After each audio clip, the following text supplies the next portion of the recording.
10th class बेटा, welcome again. तो last time बेटा हमने रिफ्लेक्शन वाला टॉपिक थोड़ा सा स्टार्ट किया था। ओवरऑल हमने लाइट चैप्टर स्टार्ट किया। लाइट के बेटा लास्ट लेक्चर में बस बेसिक इंट्रोडक्शन रिफ्लेक्शन तक हम पहुंच गए थे।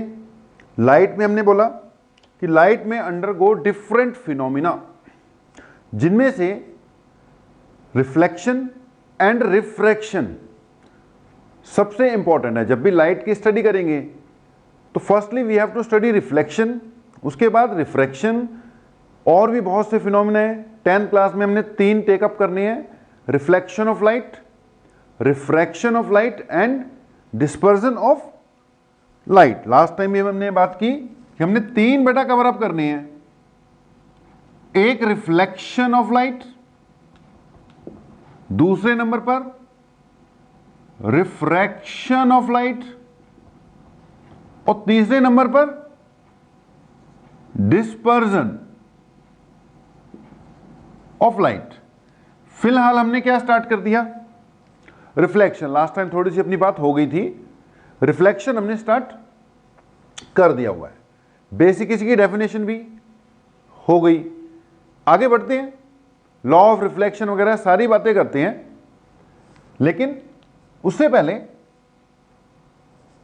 एक पॉइंट था अपना real image and virtual image.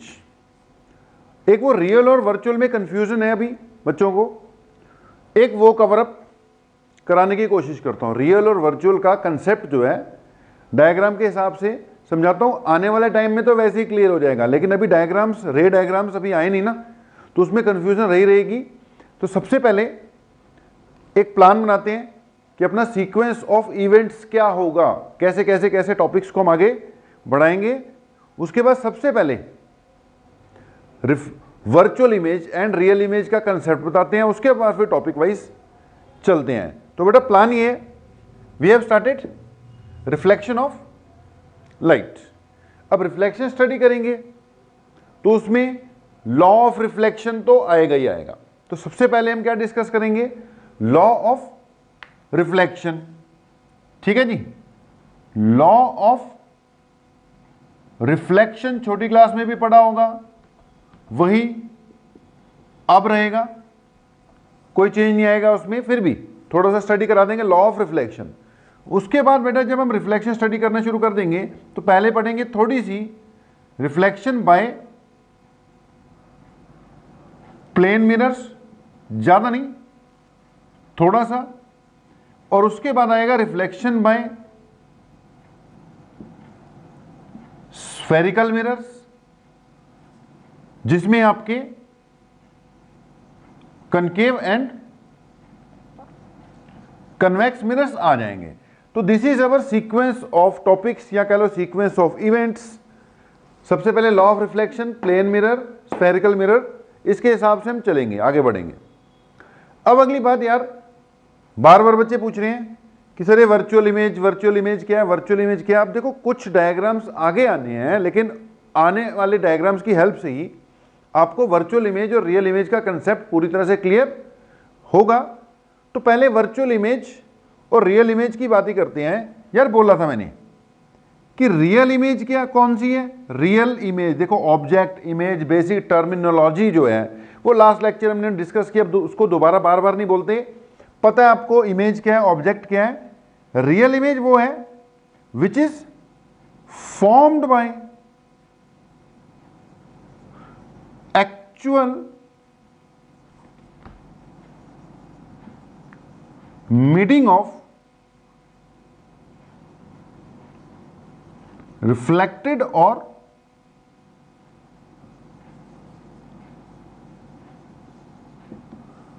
Refracted waves. यार जो रेज की एक्चुअल मीटिंग से बनेगी वो रियल है, कोई बात नहीं, अभी ऐसे नहीं, डायग्राम से समझ में लगेगी। और वर्चुअल वो है which is not formed bye, it is not formed by actual meeting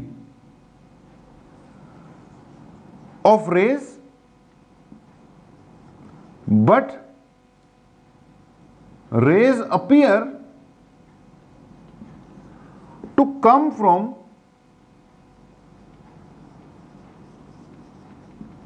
a point।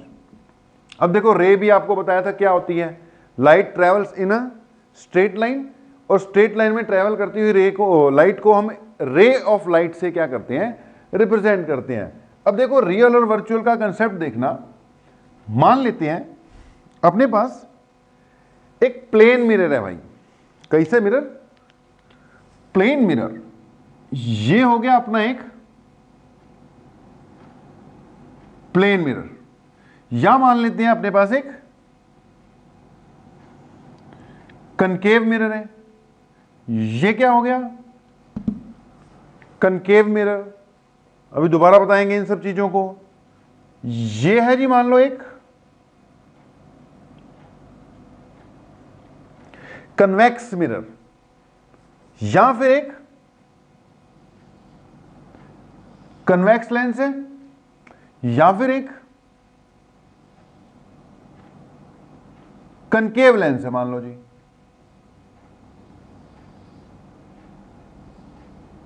ठीक है जी, ये plane mirror, concave, convex, convex lens, concave lens. अब ध्यान से सुनना, मान लो ये कोई ऑब्जेक्ट पड़ा हुआ है, ये पॉइंट ऑब्जेक्ट है, ऑब्जेक्ट है। कभी भी इमेज बनानी है ना किसी भी ऑब्जेक्ट की, बेटा कभी इमेज बनानी है, आगे सिखाएंगे। मैंने बोला रियल वर्चुअल इन डायग्राम्स के बिना क्लियर ही नहीं होती है, इसलिए हमने जो आने वाले टाइम की बातें हैं वो पहले स्टार्ट कर दी। अभी यहां तक बहुत देर में पहुंचना है हमने, फिर भी समझ लग जाएगा। तो जब भी किसी भी ऑब्जेक्ट की, ये मान लो पॉइंट ऑब्जेक्ट है, जब आपने इमेज बनानी है, इमेज, तो you need at least 2 rays, 2 rays की जरूरत पड़ेगी जो उस पॉइंट ऑब्जेक्ट से आप निकालोगे। अब बेटा वो 2 रेज निकली, वो रिफ्लेक्ट हुई, रिफ्रैक्ट हुई, जो मर्जी हुई, आगे चलकर जहां वो मिलेंगी वहां क्या बन जाएगी, इमेज बन जाएगी। तो एक कोई भी ऑब्जेक्ट होगा, ऑब्जेक्ट से 2 रेज, कम से कम 2 रेज आपको चाहिए इमेज फॉर्मेशन के लिए। तो ऑब्जेक्ट से 2 रेज निकली, जहां वो मीट करेंगी वहां पे इमेज बनेगी। अब वो रियल कैसे होगी, वर्चुअल कैसे होगी, उसको समझाने की कोशिश है। तो ये ऑब्जेक्ट है मेरे भाई, यहां से 2 रेज निकाली मैंने, एक रे इधर डाल दी, एक रे सीधा चली गई। बेटा ये जो सीधा चली गई ये तो बिल्कुल 90 डिग्री पे पड़ी, इस पे ये सीधे निकल जाएगी।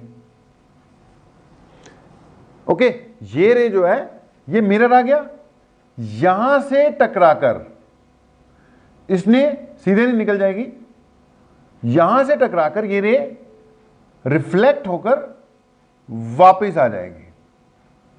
ध्यान से सुनना, ऑब्जेक्ट से 2 रे चली थी, फर्स्ट रे ये जा रही है सीधा, ये टक्कर खाती है, बिल्कुल 90 डिग्री पे पड़ी थी, तो 90 डिग्री पे वापस आ जाएगी, आ गई 90 डिग्री पे वापस।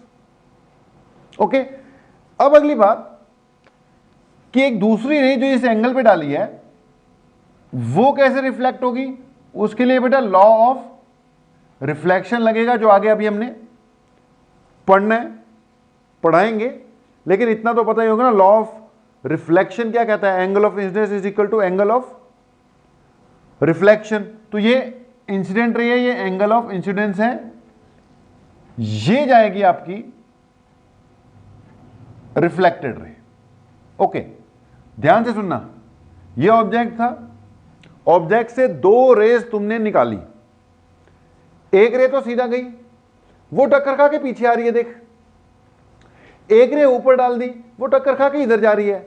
अब आप ध्यान से देखो, आपके पास 2 रिफ्लेक्टेड रे हैं, ये है रिफ्लेक्टेड रे 1, ये वाली है रिफ्लेक्टेड रे 2। अब बंदा अगर मिरर के सामने खड़ा है यहां पर, तो उसको ये वाली दोनों रेज मीट होती हुई नहीं नजर आ रही हैं, ये तो दूर चलेगी ना, ये रे ऊपर निकल रही है, ये रे नीचे जा रही है, ये रे थोड़ा ऐसे डाइवर्ज हो रही हैं, आप समझ सकते हो, ये दोनों मीट नहीं करेंगी। लेकिन इधर से देखने वाले को लगेगा कि जैसे ये दोनों रेज इस पर्टिकुलर जगह से आ रही हैं। पॉइंट को समझो, एक पॉइंट रेज किया था बच्चों ने, real image and virtual image. अब देखो, अगर सिंपल सी बात समझानी हो कि जी real image is taken on the screen, virtual image can not be taken on the screen, या ये डेफिनेशन, यहां से कंसेप्ट क्लियर ही नहीं होता यार वर्चुअल इमेज का जब तक दिखा ना दो। तो ये आपने पॉइंट रेज किया, हमने यहीं पे वर्चुअल रियल इमेज का कंसेप्ट एक बार बताने की कोशिश की। तो भैया फिर से सुन लो, ये प्लेन मिरर, ये ऑब्जेक्ट से दो रेज निकली, ये जो दो रेज निकली एक सीधी जा रही थी, एक रिफ्लेक्ट होकर इधर चले गई, दूसरी रिफ्लेक्ट होकर ऊपर चले गई।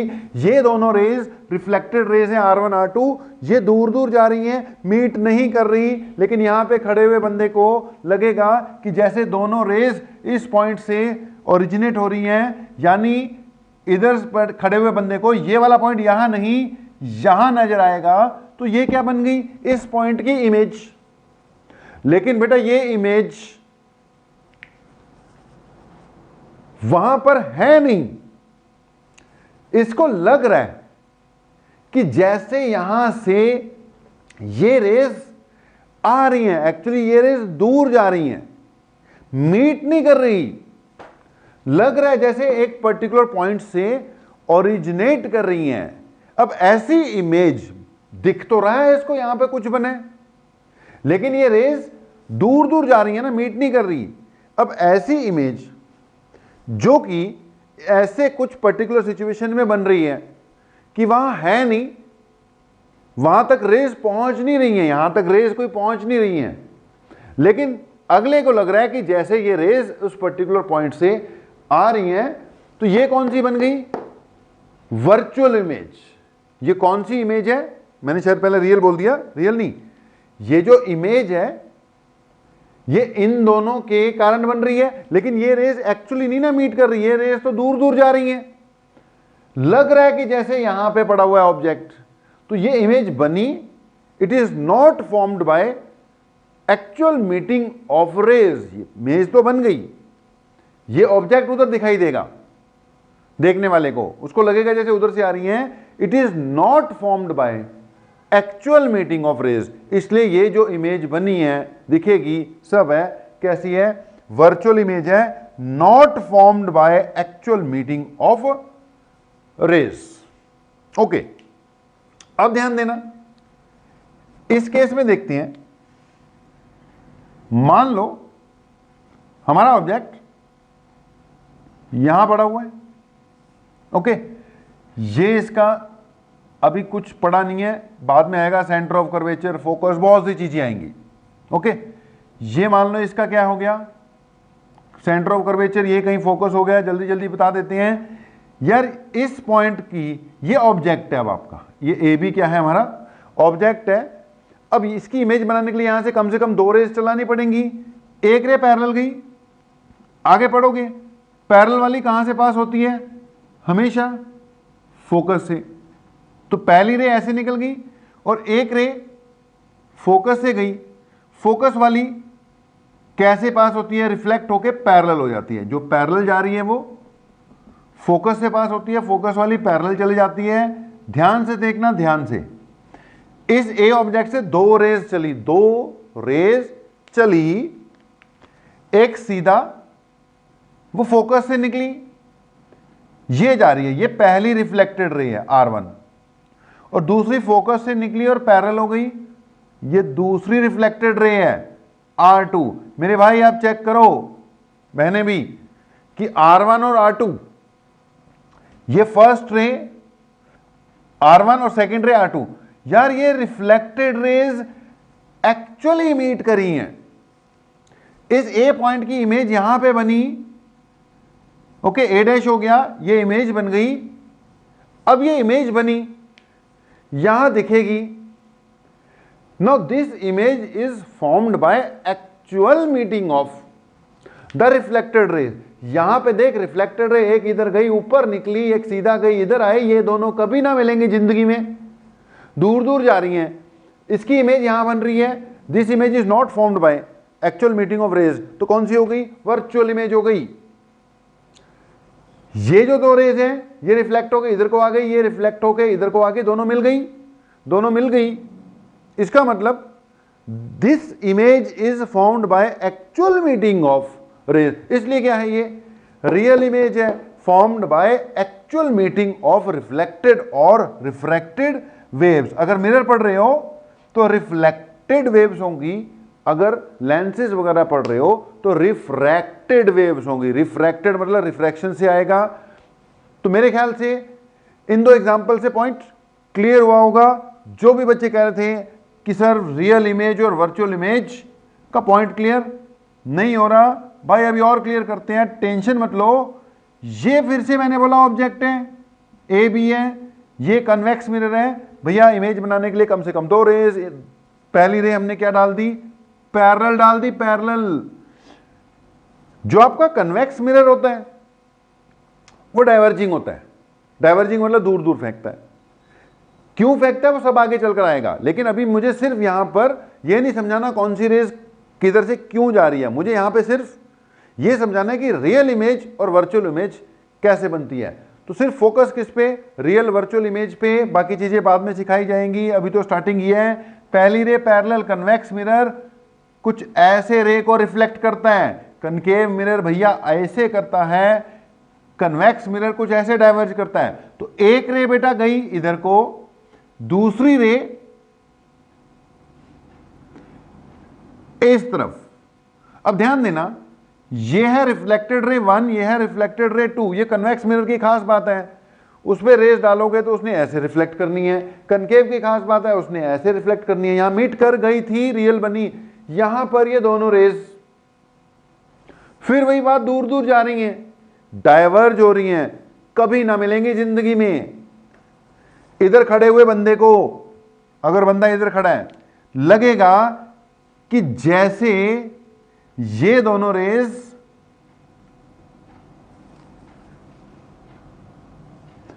इस पर्टिकुलर पॉइंट से आ रही हैं।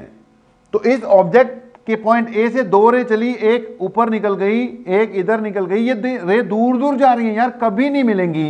देखने वाले को लगेगा कि ये दोनों रेज इस पॉइंट से आ रही हैं। अब फिर वही बात, ए बी की इमेज यहां दिखाई देगी। अब ये जो इमेज है, आप सोच सकते हो कैसे बनी है, not formed by actual meeting of rays. Rays तो इधर जा रही है, ये तो पीछे एक्सटेंड करके बस लगता है कि वहां से आ रही हैं। तो फिर से ये कौन सी इमेज होगी, वर्चुअल इमेज। वर्चुअल इमेज जो एक्चुअल मीटिंग से नहीं बन रही भाई, वो वर्चुअल है। जो एक्चुअल मीटिंग से बन रही हैं वो रियल है। एक एक एग्जांपल और देख लो, इसके बाद जिंदगी में कभी मत पूछना कि भाई सर रियल इमेज कौन सी होती है और वर्चुअल इमेज कौन सी होती है। ये मान लो लेंस है, लेंस कन्वेक्स लेंस की खास बात होती है, उसमें से रे पास हो तो उसके फोकस की तरफ ऐसे मुड़ जाती है, और उसके बिल्कुल सेंटर से पास कर दो तो सीधा निकल जाती है। अब ये दोनों रेज यहां से एक सीधा निकली, एक ऐसे निकली, बेटा यार ये R1 और R2 कौन सी रेज थी, रिफ्लेक्टेड, मीट नहीं कर रही। ये R1 R2 कौन सी थी, रिफ्लेक्टेड। ये R1 R2 कौन सी थी, रिफ्लेक्टेड। भैया ये अब मिरर नहीं है, ये लेंस है, लेंस में रिफ्लेक्टेड नहीं, लेंस में रिफ्रैक्टेड रे आएगी। तो यहां से एक रे निकली, इधर को गई, ये हुई पहली रिफ्रैक्टेड रे, ये हो गई दूसरी रिफ्रैक्टेड रे। तो R1 R2 दो रिफ्रैक्टेड रेज हैं जी। मिरर में रिफ्लेक्टेड रेज आती हैं, लेंस में रिफ्रैक्टेड रेज आती हैं। तो अब चेक करो, ए से जाती हुई पहली रे इधर गई, बी से ए से जाती हुई दूसरी रे इधर गई, ये इस जगह पर एक्चुअली मीट कर गई। अब भाई एक्चुअली मीट कर गई, इसका मतलब क्या हुआ कि इस ए पॉइंट की इस जगह पर इमेज बन गई, और जो इमेज बन गई वो रियल इमेज है। जो इमेज बन गई वो कैसी इमेज है, रियल इमेज है, because it is formed by actual meeting of reflected refracted raise.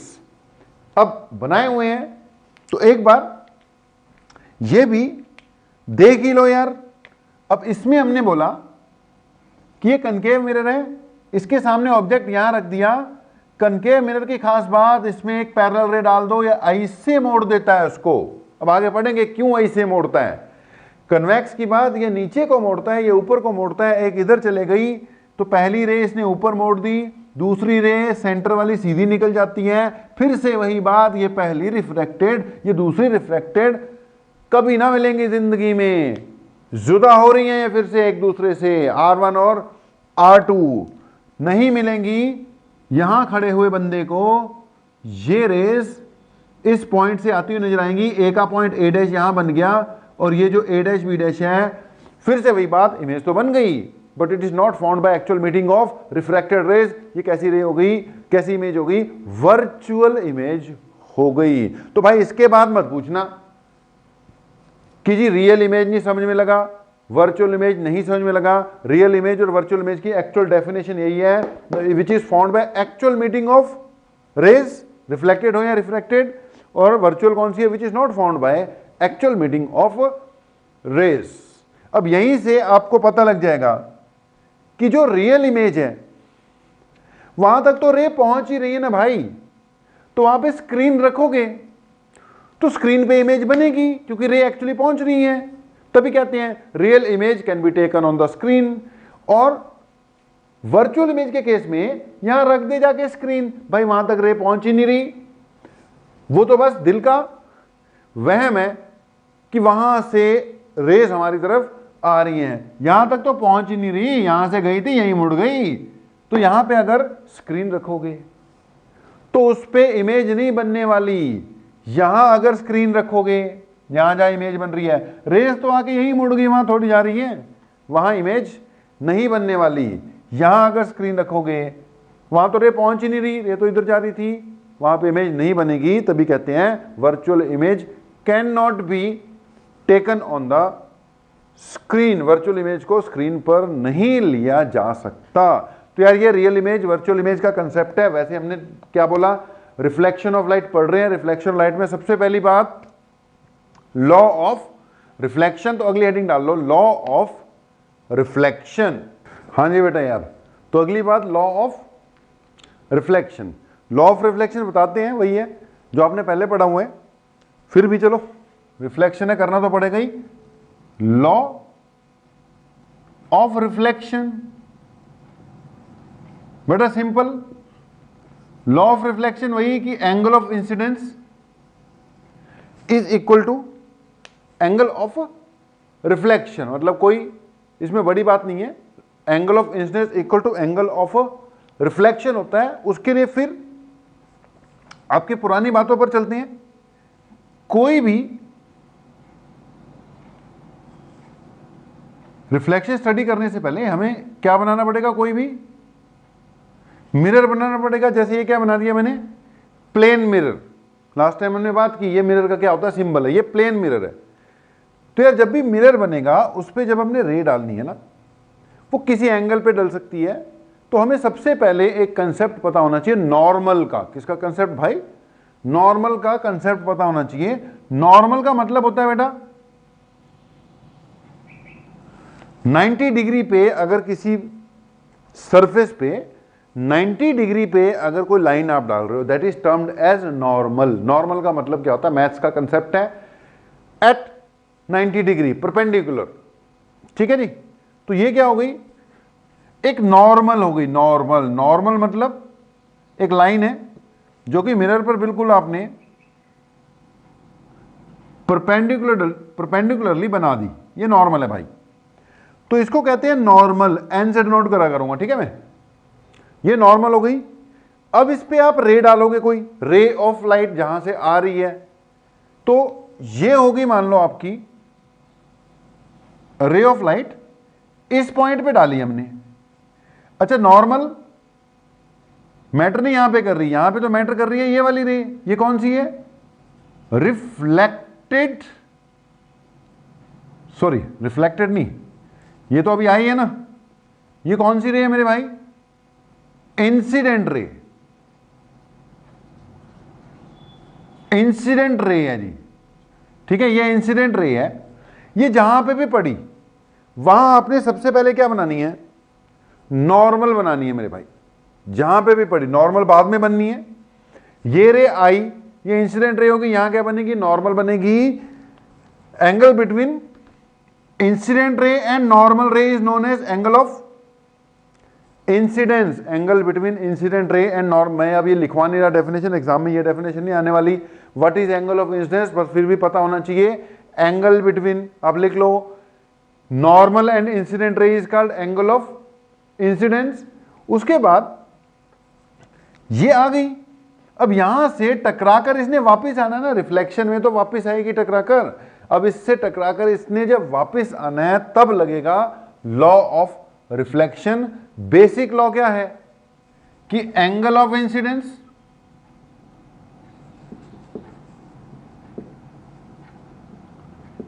Is equal to the angle of reflection. ठीक है जी, angle of incidence is equal to angle of reflection. अब ये नॉर्मल है, ये incident ray है, incident ray और normal के बीच का एंगल क्या होता है, एंगल ऑफ इंसिडेंस। इससे टकराकर जो रे आएगी वो रिफ्लेक्टेड रे होगी। अब रिफ्लेक्टेड रे जो है वो कुछ इस तरीके से बनानी है कि angle of incidence is equal to angle of reflection वाली बात फिट हो जाए। जैसे एंगल ऑफ इंसिडेंस क्या होता है, नॉर्मल और इंसिडेंट रे के बीच का एंगल, वैसे ही एंगल ऑफ रिफ्लेक्शन भी क्या होता है, नॉर्मल और रिफ्लेक्टेड रे के बीच का एंगल। तो मेरे भाई रिफ्लेक्टेड रे कुछ ऐसी जानी चाहिए कि एंगल आई और एंगल आर दोनों आपस में क्या आए, इक्वल आए, equal. Angle of incidence is equal to angle of reflection. ये एंगल ऑफ रिफ्लेक्शन है भाई, angle between normal and reflected ray. ये कौन सी है, नीचे वाली, reflected ray. It is reflected ray, दोनों के बीच का एंगल क्या होना चाहिए, सेम होना चाहिए। जो किसके साथ बनाया उन्होंने, नॉर्मल के साथ बनाया। तो इंसिडेंट रे, रिफ्लेक्टेड रे, आई आर, क्या कहता है law of reflection, angle I should be equal to angle R. Simple सी बात है, कोई बड़ी बात नहीं है। Angle I is equal to angle R. और साथ में ना एक कंडीशन जरूर लगाते हैं, कंडीशन ये है कि all the lines, incident ray, normal and reflected ray must lie in same plane, same plane में होने चाहिए। एंगल of incidence is equal to the angle of रिफ्लेक्शन। और अगली बात, द रिफ्लेक्टेड रे, इसको हमेशा ऐसे लिखना है दो पार्ट में कि लॉ ऑफ रिफ्लेक्शन आ जाए तो angle of incidence is equal to angle of reflection, angle I is equal to angle R. और साथ में क्या लिख देना है, प्रोवाइडेड दैट द इंसिडेंट रे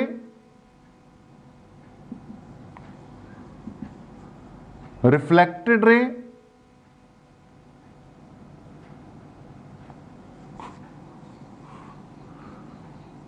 and the normal all lie in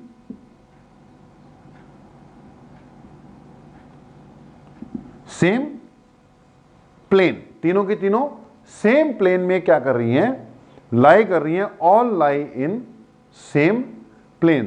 तो छोड़ो, यहीं पे छोड़ते हैं इसको, अब इसमें कोई बड़ी बात नहीं है। Angle I equal to angle R होता है, वो याद रखना है, सेम प्लेन में होनी चाहिए। सेम प्लेन का मतलब मेरे भाई, ये जो प्लेन आ रहा है ना इंसिडेंट रे, ये ऐसे, रिफ्लेक्टेड रे ऐसे उठ के दूसरे प्लेन में नहीं जाएगी, सेम प्लेन में होनी चाहिए। कॉपी पे ड्रॉ कर रहे हो तो एक सब कुछ सेम प्लेन में चलना चाहिए, बोर्ड पे ड्रॉ कर दिया तो सब कुछ सेम प्लेन में चलना चाहिए। तो लॉ ऑफ रिफ्लेक्शन, इतनी बात करेंगे, इससे ज़्यादा करने की जरूरत नहीं है। ओके, अब बढ़ते हैं आगे। मैंने बोलता सबसे पहले किसको डिस्कस कर देंगे, रिफ्लेक्शन थ्रू प्लेन मिरर, थोड़ा सा डिस्कस करवाते हैं रिफ्लेक्शन थ्रू प्लेन मिरर। उसके बाद फिर आपका जो मेन टॉपिक है स्फेरिकल मिरर्स। अब यहां पे बेटा जब बोर्ड पे पढ़ा रहे हैं तो उसमें हम ये नहीं देख रहे कि कौन सी चीज सिलेबस में है नहीं है, बिल्कुल माइन्यूटली नहीं जा रहा, यहां पर ज्यादा ही बताऊंगा आपको। ओके, तो प्लेन मिरर सिलेबस में नहीं है, लेकिन फिर भी अब कर लेना चाहिए ना थोड़ा बहुत, उस पर 5-7 मिनट की डिस्कशन तो बनती है, मेन आपका स्फेरिकल मिरर्स ही है, but we will do plane mirror also. थोड़ी सी इमेज फॉर्मेशन प्लेन मिरर की देखते हैं। अब प्लेन मिरर के बारे में दो चार बातें बता देते हैं। इतना हमने बताया था कि real image, virtual image, erect image, inverted image, ऐसे करके कई बातें हमने की थी। थोड़ी सी कर देते हैं फिर से। तो मान लेते हैं कि हमारे पास एक प्लेन मिरर है। कौन सा मिरर है? Plane mirror. तो ये हो गया आपका, नहीं अभी बनाया नहीं है, ये हो गया आपका, तो वो तो हो गई थी आपकी हेडिंग। ये हो गया आपका प्लेन मिरर मेरे भाई। ओके, अब यहां पर मान लेते हैं ये को पड़ा हुआ है ऑब्जेक्ट, ए भी क्या हो गया? ऑब्जेक्ट हो गया। अब इमेज बनानी है यार। इमेज बनाने के लिए इतनी बात तो मैंने कर दी, कम से कम दो रेज की जरूरत तो होगी जो जाएंगी और रिफ्लेक्ट होंगी। अब रिफ्लेक्ट होके किधर को जा रही हैं, अगर तो मिल जाएं तो वहां इमेज बन जाएगी रियल। अगर दूर दूर जा रही हो तो पीछे बेटा एक्सटेंड करना पड़ता है, वहां इमेज बन जाएगी। तो एक बार इसकी इमेज फॉर्मेशन चेक करते हैं प्लेन मिरर की। ए पॉइंट से मैं दो रेज डालूंगा, ठीक है। एक तो मैंने ए पॉइंट से बिल्कुल पैरेलल रे ही इंसिडेंट करा दी, ठीक है। एक तो बिल्कुल पैरेलल रे इंसिडेंट कराई। अब बेटा यहां पे पड़ी, यहां लगेगा law of reflection, angle of incidence should be equal to angle of reflection. तो ये इंसिडेंट रे है यार, ये बिल्कुल 90 डिग्री पे पड़ी, तो नॉर्मल भी यही है। अब इंसिडेंट भी यही है, नॉर्मल भी यही है, तो दोनों के बीच में एंगल हो गया 0। एंगल ऑफ इंसिडेंस क्या हो गया? 0। अब एंगल ऑफ इंसिडेंस 0 हो गया तो रूल के हिसाब से एंगल ऑफ रिफ्लेक्शन भी क्या हो गया? 0। यानी ये जो रे इधर गई थी ये तो रिफ्लेक्ट होकर बिल्कुल वापस ही आ जाएगी। ओके, तो ये इंसिडेंट रे है और ये क्या हो गई?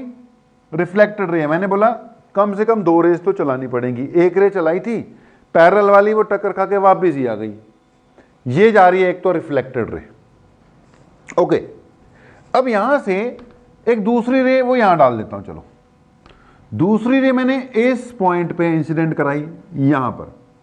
अब यहां पे इंसिडेंट करेगी इस पॉइंट पे। अब इस पॉइंट पे 90 डिग्री बनाऊंगा नॉर्मल के लिए, तो ये नॉर्मल हो गई बेटा। इस पॉइंट की नॉर्मल तो इधर ही आ गई थी, इस पॉइंट की नॉर्मल ये जा रही है। ये दोनों के बीच का क्या हो गया? एंगल हो गया। सेकंड रे के लिए ये वाला एंगल ऑफ इंसिडेंस हो गया। By rule angle of incidence should be equal to angle of reflection. तो इतना का एंगल इधर से नाप कर इधर को मैंने बना दिया। ये दोनों एंगल क्या होने चाहिए? सेम होने चाहिए।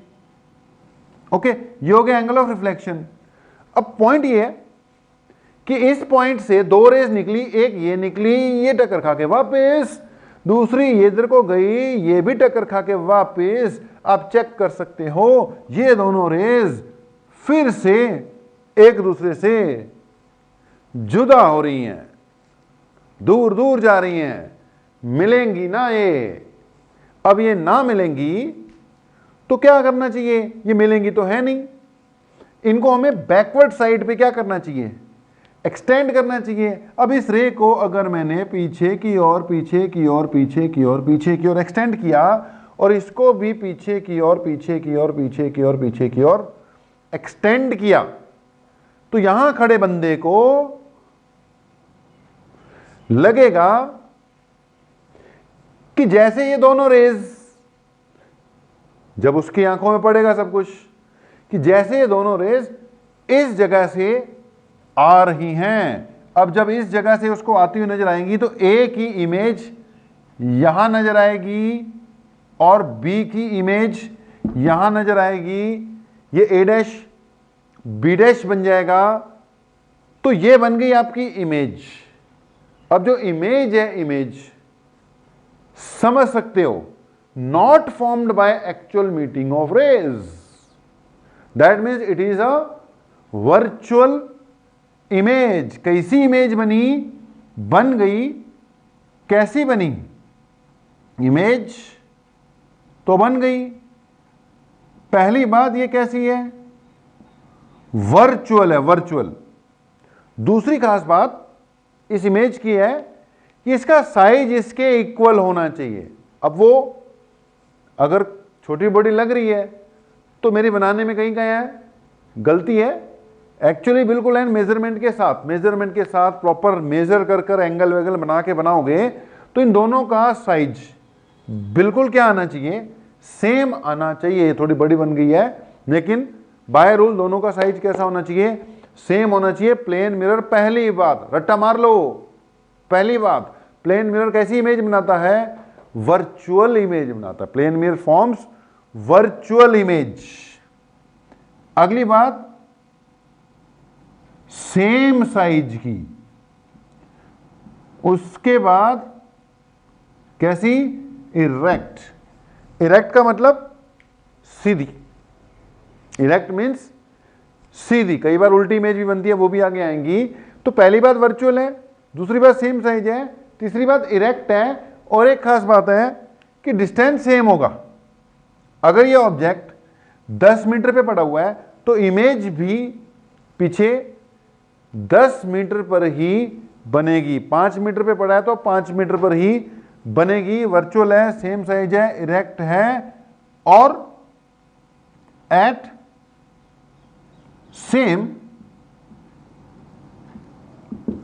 डिस्टेंस है।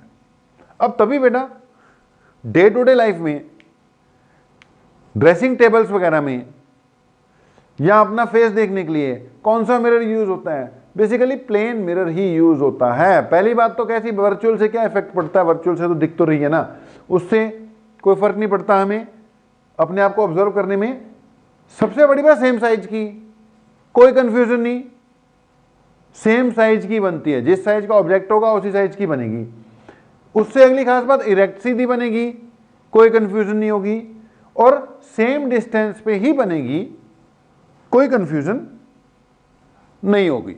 तो सेम डिस्टेंस भी बनेगी, इरेक्ट होगी और सेम साइज की ही बनेगी। ठीक है जी। तो same size, erect, at same distance.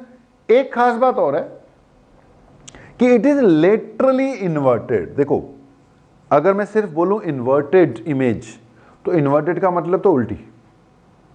अगर मैं बोलूं लेटरली इन्वर्टेड तो लेटरली इन्वर्टेड एक अलग पॉइंट है यार। लेटरली इन्वर्टेड, उसका मतलब यह है कि अगर F लिखा हुआ है ना तुमने, ये जब मिरर में दिखेगा तो ऐसा दिखेगा, पलट जाती है, हॉरिजॉन्टली पलट जाती है, जिसको क्या कहते हैं? लेटरल इन्वर्जन कहते हैं। ठीक है ना, लेटरली इन्वर्टेड।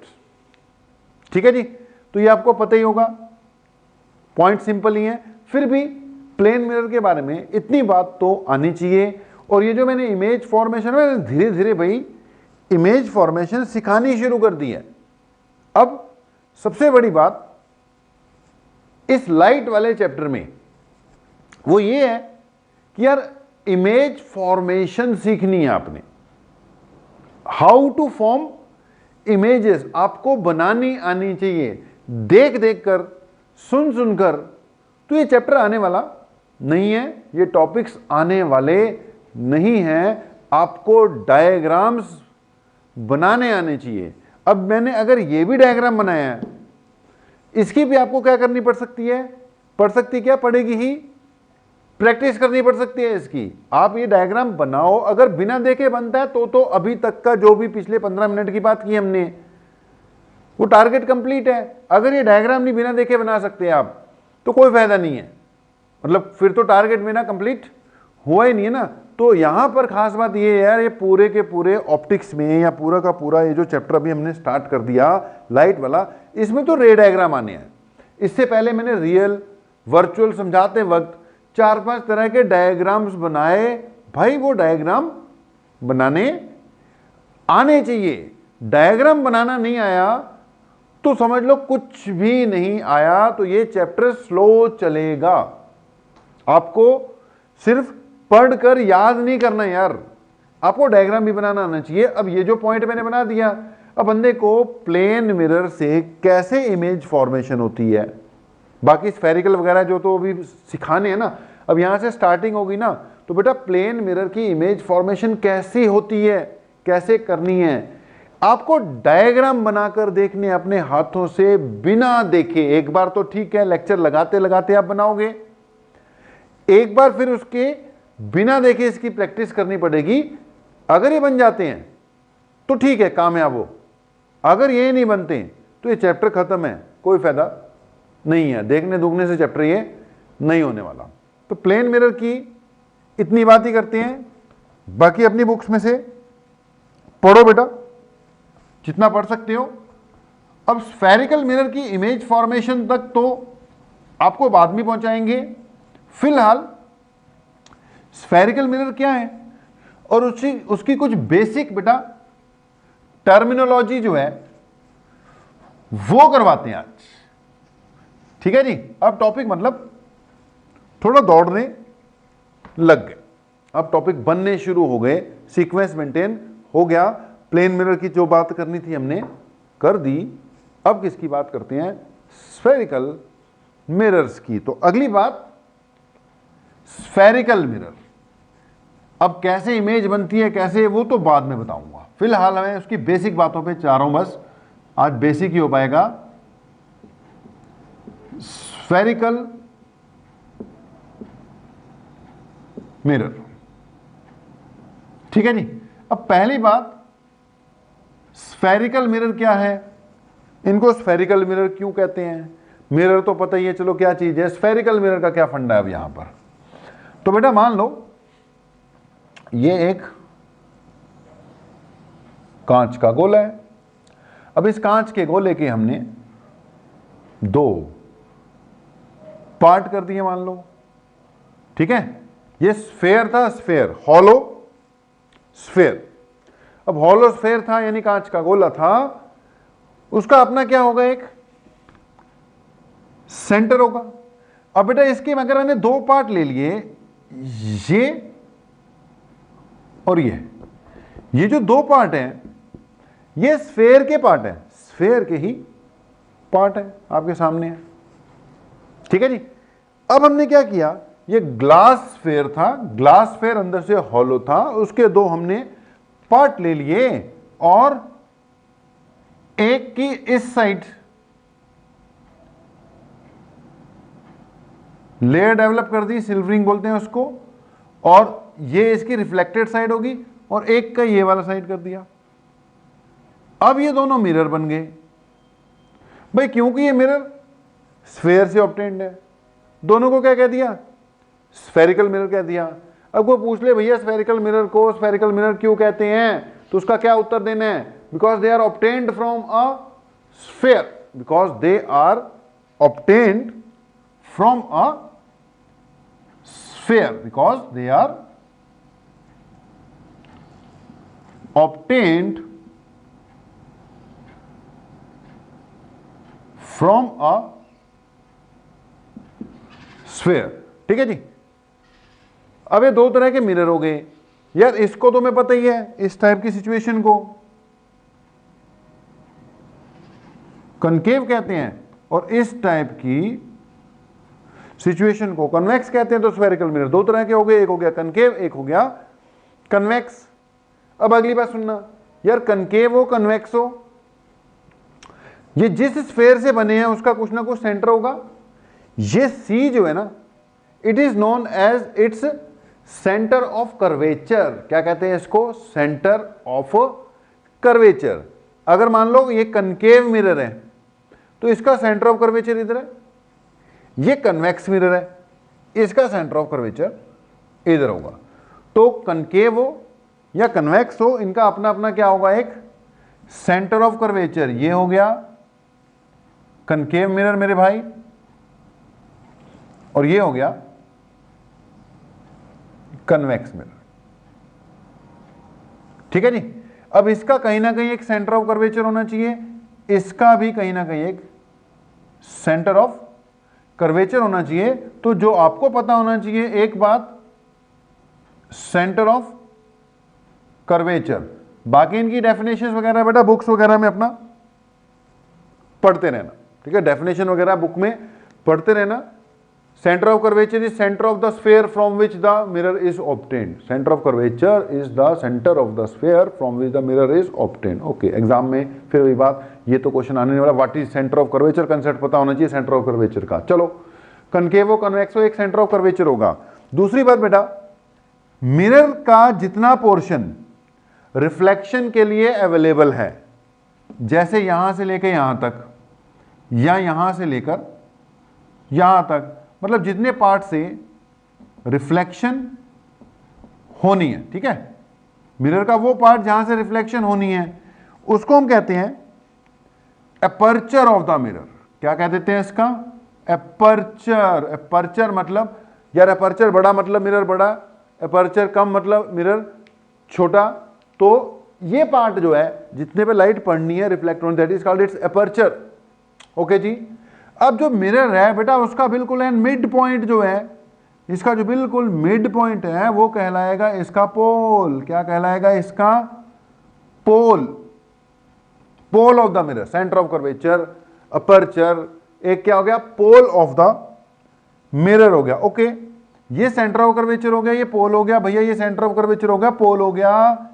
वो लाइन जो पोल और सेंटर और कर्वेचर दोनों से पास कर रही है, that is called its principal axis. Principal school वाला प्रिंसिपल नहीं, PLE, वो PAL होता है, प्रिंसिपल एक्सिस। ऐसे ही ये चीज क्या हो गई जी, प्रिंसिपल एक्सिस। ये हुआ प्रिंसिपल एक्सिस, और ये भी क्या हो गया आपका प्रिंसिपल एक्स। ठीक है जी। तो ये प्रिंसिपल एक्सिस हो गया, ये भी क्या हो गया आपका प्रिंसिपल एक्सिस हो गया। तो pole, centre of curvature, principal axis. अच्छा, अब एक आता है यहां पर फोकस। एक पॉइंट क्या आता है यहां पर, फोकस। तो फोकस क्या है बेटा, फोकस वो पॉइंट है प्रिंसिपल एक्सिस के ऊपर।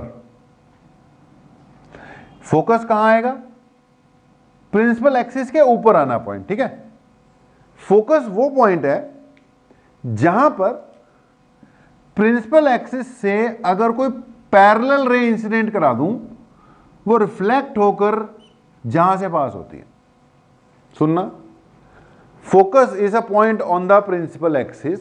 Focus is a point on the principal axis from which a ray reflected parallel to the mirror pass after reflection। वो पॉइंट प्रिंसिपल एक्सिस पे जिसमें से रिफ्लेक्शन के बाद एक रे जो कि पैरेलल इंसिडेंट कराई थी पास होती है, उसको कहते हैं फोकस। बुक में लिखा हुआ है, डेफिनेशन पढ़ लेना। अगर ये कन्वेक्स मिरर होता तो ये मैंने रे इंसिडेंट कराई, आपको पता है कन्वेक्स मिरर डाइवर्जिंग होता है। डाइवर्जिंग मतलब जो डाइवर्ज करे, दूर दूर भेजे। कन्वेक्स कन्वर्जिंग होता है। कन्वेक्स ने इसको रे को कन्वर्ज करना था, कनकेव ने, सॉरी, जो कन्वेक्स ने इसको क्या करना है, डाइवर्ज। कनकेव कन्वर्जिंग होता है, ये इस तरीके से भेजता है रेस को, और कन्वेक्स जो डाइवर्जिंग होता है ये कुछ ऐसे करता है, डाइवर्ज करा देता है। तो ये कनकेव है, यहां पे ऐसे रे जाएंगे, कन्वेक्स में इसने डाइवर्ज करवा दी। अब अगर इस रे को पीछे की ओर क्या करूं, एक्सटेंड करूं, तो ये जिस पॉइंट से गुजर रही है उसको फोकस कहते हैं। फिर से सुनना, अगर कनकेव मिरर है उस पे प्रिंसिपल एक्सिस के पैरेलल रे डालोगे तो रिफ्लेक्ट होके वापस आ जाएगी, फोकस से पास करेगी। अगर कन्वेक्स के पैरेलल डालोगे तो रिफ्लेक्ट होके वापस तो आएगी, लेकिन ये कुछ इस तरह से डाइवर्ज होगी, प्रिंसिपल एक्सिस की तरफ नहीं जाएगी। ये तो एक्चुअली प्रिंसिपल एक्सिस की तरफ आ गई, ये प्रिंसिपल एक्सिस से बल्कि दूर जा रही है। पीछे एक्सटेंड करेंगे तो प्रिंसिपल एक्सिस पे मिलती हुई नजर आएगी, वो फोकस हो गया। तो यहां पे फोकस की डेफिनेशन होगी कि it is point on the principal axis at which, from which, it is a point on the principal axis from which a ray incident parallel to the mirror appear to come from.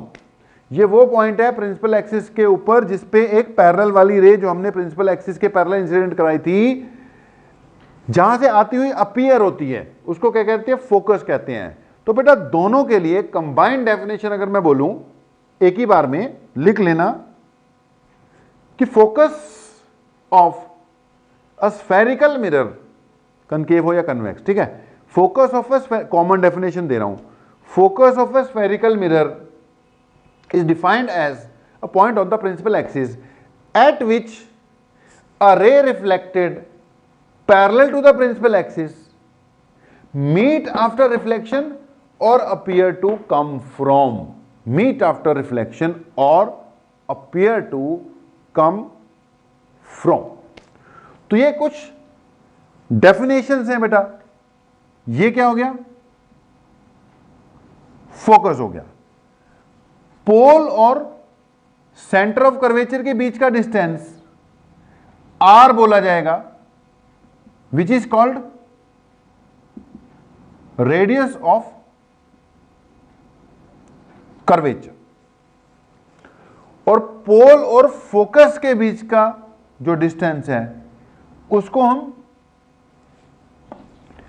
F से denote करते हैं बेटा, small F से। इसको हम कहेंगे focal length.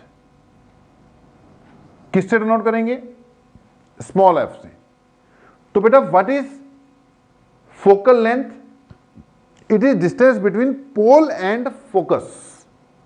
What is radius of curvature, it is distance between pole and centre of curvature. Radius of curvature जो है वो उस स्फेयर का भी क्या है, रेडियस है, क्योंकि यहां पे P हो गया, उस स्फेयर का रेडियस है जिससे ये मिरर हमने ऑब्टेन किए हैं।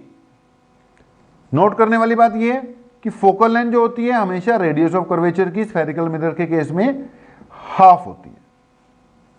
तो आज इससे ज्यादा नहीं कराएंगे।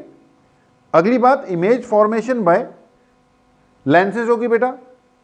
वैसे लंबा खींच गया लेक्चर, लेकिन अब क्या करें, करना पड़ता है। तो ये जो भी टॉपिक है जी उसको क्या करना है, आप लोगों ने कवर अप करना है। ये जितना भी टॉपिक है, जो भी टॉपिक है, उसको यहां तक कवर अप करो। In next class we are going to start image formation by spherical mirrors. बहुत इंपॉर्टेंट, वहां से तो असली बस ये लगा लो आग लग जाएगी सिलेबस को। वहां से शुरू होना है, वहां से सारे के सारे नंबर निकल कर आने हैं। तो इसके बाद जो भी टॉपिक है बिल्कुल एंड डायरेक्टली जहां से क्वेश्चन आएंगे बहुत बहुत इंपॉर्टेंट है, लेकिन वहां तक पहुंचाने के लिए इतनी बातें करनी जरूरी थी। तो next we will do in next class, जिसमें हम image formation due to spherical mirror करने जा रहे हैं। आज के लिए इतना ही है। आप लोगों का हमारे साथ जुड़ने के लिए बहुत बहुत धन्यवाद। Thank you very much. मिलेंगे नेक्स्ट लेक्चर में।